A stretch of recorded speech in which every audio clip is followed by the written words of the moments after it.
Good. Let's go.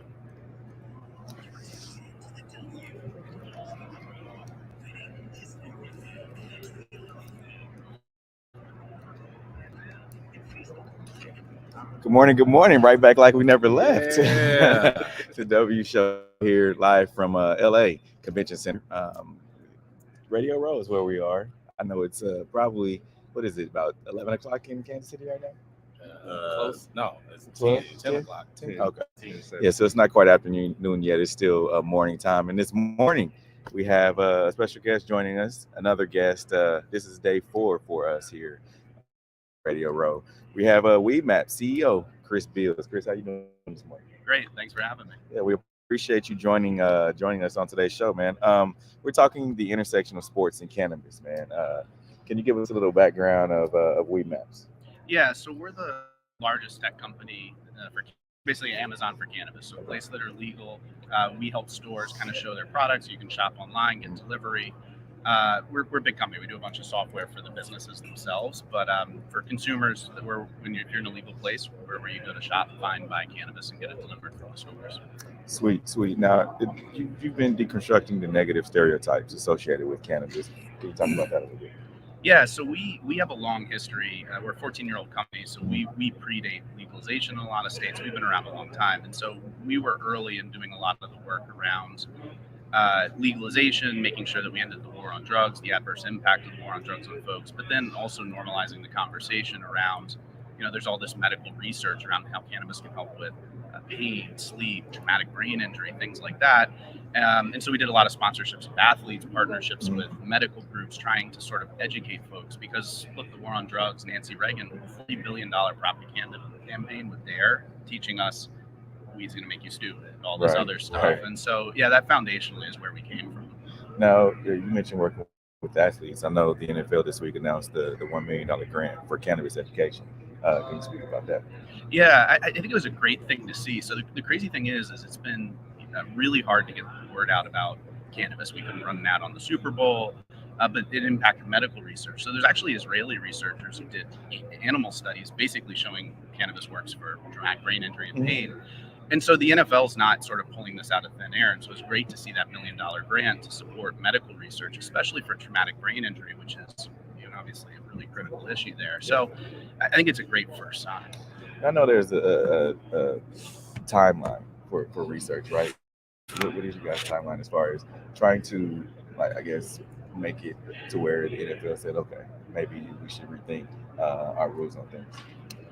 It's interesting. So one thing is how long it's going to take the research to happen. We tried to sponsor research on veterans and cannabis and PTSD, and the researcher at a large university actually was going to get all their U.S. grant funding pulled for doing that. So there's things that stand in the way. I could see the NFL starting to at least say we're going to loosen the drug testing rules and kind of get out of the way. Look, the NBA during the COVID lockdown, not going to test people for cannabis. I get to talk to a lot of current and former athletes, and let's just be honest, a lot of athletes use cannabis, not necessarily to get high, to deal with jet lag from the crazy travel schedule, for pain, for aches, all that. I mean, it's here. It's just when are the leagues going to actually accept that reality? Yeah. And as he's talking about partnering with NBA players, talk about this deal with 35 Ventures and Kevin Durant. Yeah, so Kevin Durant, Rich Kleiman, so 35 Ventures, they have a really forward-thinking investment fund.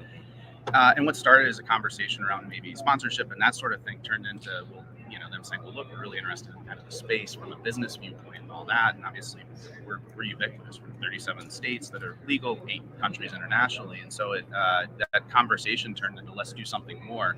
KD's really interested, and I think the stigma around the war on drugs, the negative impact it had in areas where he grew up, that sort of thing. And then obviously the business opportunity going forward. And so we announced that partnership last year. And I mean, it's just cool to be able to partner with, basically the preeminent player in the NBA on that. Now, for people that aren't athletes, going into like a dispensary or anything like that might be a little overwhelming, not knowing what to get, what's best for me. Give us some advice on how to go about that process. Yeah, so we did a bunch of work on Weedmaps on the website around, look, if you're shopping by clinical effect, you need something for sleep, for this, for that. putting discovery pathways for that. People are starting to shop more by brand. Like in states that have really legalized and open up, it's brand. What does this brand mean to me? It used to be strain. We have all the strain stuff where you can search by strain. And so, but yeah, look, when you have all these people who are, either bought on the illegal market where it's like you go to the weed guy and you're like, what do you have? Do you have the beverages, whatever? He's like, no, I just have weed. It's a different experience in the legal market where you go in, the average dispensary has over 400 items on the shelf. So we do a lot on the website with like, listen, you're new, we're going to help you walk through this and understand it. But look, I mean, even in recreational places, more than half the people are shopping because they need it for sleep, for that. And so we really come in and try and help people understand that. That's a good idea though, because you see a lot of whether it's music stars and different people, influencers that will put their name behind a different brand, right? Yeah. And it's kind of like, oh, who has the biggest advertising budget? So it's cool that you guys are actually giving the research behind it, and telling people what they should get. Yeah, I mean, that's the hardest thing. Like a lot of the celebrity brands have had a hard time because when you get high-end cannabis in the legal market, it has this really wide range of effects. There's weed you can smoke where you're up at 4 a.m. cleaning the silverware and wondering why you can't go to sleep. And you kind of want to know that in advance, and it can have XYZ celebrity's name on it, like Wiz or whoever else who have these celebrity brands now, but like, how is it going to affect you? You need something to tell you that. And usually when you go into an illegal state, into a store, and you ask the bud tender, hey, I need something that's going to do this for me, most of the time they recommend what they like. That's not very helpful. So where can people find more? I know you guys are educating consumers, but where can they find the information? Yeah, so weedmaps.com. We're in iOS and Android app stores. We're actually a publicly traded company on NASDAQ as of last year. But also we do a bunch of policy work. We educate folks who want to advocate for legalization in their communities. That's wmpolicy.com, both on how to get social equity programs up once legalization comes and all that. So whether you're interested in the policy side or just shopping for weed, we're sort of your destination. Yeah, definitely. Do you guys do any features for like, Cannabis Cup? I believe that's every year, and they have different winners and categories and things. Do you guys highlight those different winners? Yeah, so we highlight, we have a Best of Weed Maps program for dispensaries that are really outstanding in terms of service and all that. We have featured strains. We also let brands kind of showcase the products they have that won Cannabis Cups or Earl Cups or Harvest Festivals and things like that. So you can kind of dig through and find, not just what's around you, but what's really good about it.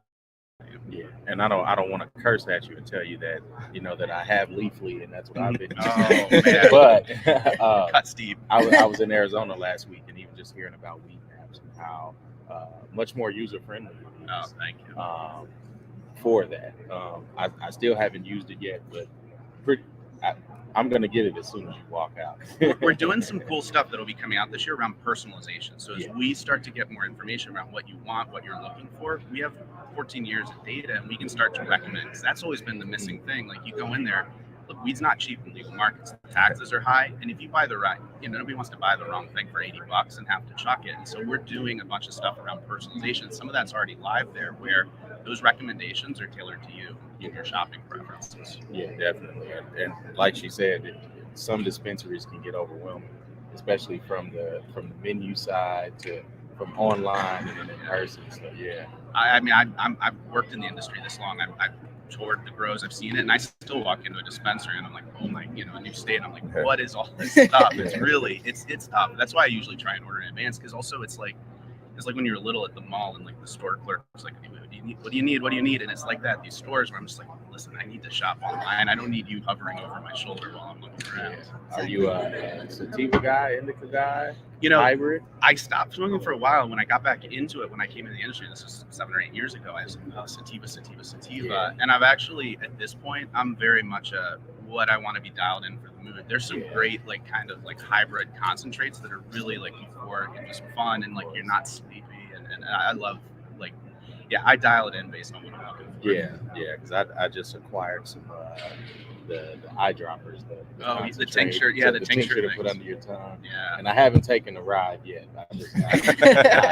I feel like it's gonna really put me there. I think that one thing that's cool is I think you're gonna start seeing some consumption lounges where you go in and they've got near beer and non-alcoholic mocktails, and then they put the dropper in, and you can just have a beverage. You're not going to be hungover the next day, but you're having a good time. Like I think there's some cool stuff like that. Yeah, and it's a lot of cool stuff coming. When I heard there was a lotion like that blew my mind. The lotion is crazy. I pulled like my shoulder lifting weights. That's not a humble brag. It doesn't happen that often. but I put some of this THC stuff on, and the next day someone was like, "Hey, how's your shoulder doing?" I was like, "Oh my god, I forgot about it. I couldn't even feel it." Like this THC muscle rub, I use Papa and Barkley stuff. Is like 3-to-1 THC to CBD. Oh my god, it was the craziest thing ever. My mom, I'm back from Pennsylvania, and every time I go back, my mom's trying to get me to smuggle all this stuff. Yeah, definitely. And as far as like CBD, have you dabbled into that world? Yeah, one of the things I'm a pretty firm believer on is you need some THC to make CBD really effective. And I think some of these just pure hemp extract CBD things, they can have some effect, but and I think they really work better when you have a little bit of THC. It doesn't mean you have to be high, but it's enough to make it work better. Yeah, and I've only used I believe it's almost like a Tylenol CBD pill. Yeah, I mean, you could use it for headaches and things. But for sleep, some of that stuff is out of this world. Yeah. Like my wife actually used to have to take sleeping pills to help sleep, and she started using some of the edibles and completely full night's sleep. Great. I mean, it works. Same thing. Like if I get on a flight and I do it, I'll do high CBD to THC ratio. I'm out. I'll sleep the whole flight. Yeah, I'm gonna have to try that. I usually stay away from CBD because it kind of counteracts. With THC sometimes. So. And not to get too geeky on it, but you can kind of use a dropper of CBD and kind of dial it up or down. So you take some THC, and if you're feeling too high, take a couple drops of CBD and bring it back a little. Good to know. Yeah, definitely. Are you watching the game on Sunday? Oh hell yeah. Who you got? Well, listen, I live in LA now, so I gotta go for the hometown. So All right. Cool. All right, Chris, we really appreciate your time, but thank you very much. That was Chris Bills, WeMap CEO. We'll be right back here a little bit later, live from Radio Row in LA.